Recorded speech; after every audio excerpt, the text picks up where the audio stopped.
So, say I'm a small firm or company with a shoestring marketing budget. What's your blueprint for competing against industry giants? Creativity. I mean, that's what AI cannot replace nowadays, and I don't think it will replace that anytime soon. The type of content it generates and the ideas are a bit stilted. I'm sure a lot of people have realized that. Yeah. And so what you're going to lean into is creative ways to get people's attention.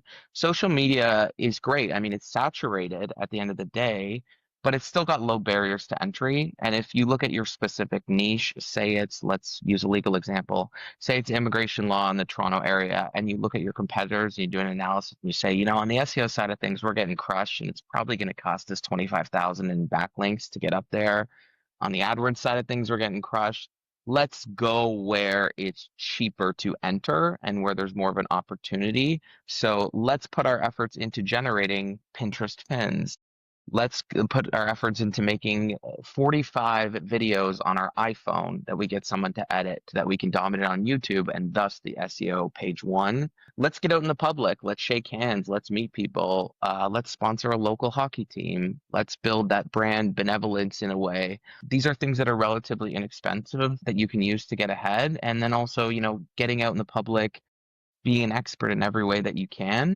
There are limits, I'm not going to pretend that, if your competitor has 10x the budget, that you're going to be able to just get out there and shake some hands. But nowadays, there are a lot of inroads to get people to pay attention to you and explore that. I mentioned earlier, just getting Google reviews up, legitimate reviews, posting content on there, Q&A. I mean, I generated a client $100,000 a month, and it took us 3 months to optimize their Google local locations Yeah. simply because their competitors were not even touching it. They weren't thinking to do that. They were so focused on AdWords and the general SEO side of things.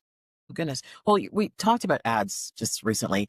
Let's just talk about that for another second. Because in ad buying, what are the silent budget killers most businesses don't even realize they're making? The ego play. So you'll see it usually with realtors, not to call Yeah. them out, but they'll buy the billboard near their house because they want to show their neighbors that they're doing well, or they want to have their high school girlfriend see that they're doing well nowadays. They'll put their faces on benches. If you don't already have top of mind awareness, the out of home space, which encompasses billboards, buses, stuff like that, that's not a great idea. You don't come in as a nobody and start buying bus ads and stuff like that because it takes a long time for people to understand who you are. They say 7 times. So with a client like Diamond and Diamond, I mean, we were already established for a decade on Yeah. all these different marketing avenues, and we had such How great you're brand saying awareness. Diamond right now, I'm hearing the commercials. It's ringing in. Diamond and Diamond. Singles work. That's the other little tip.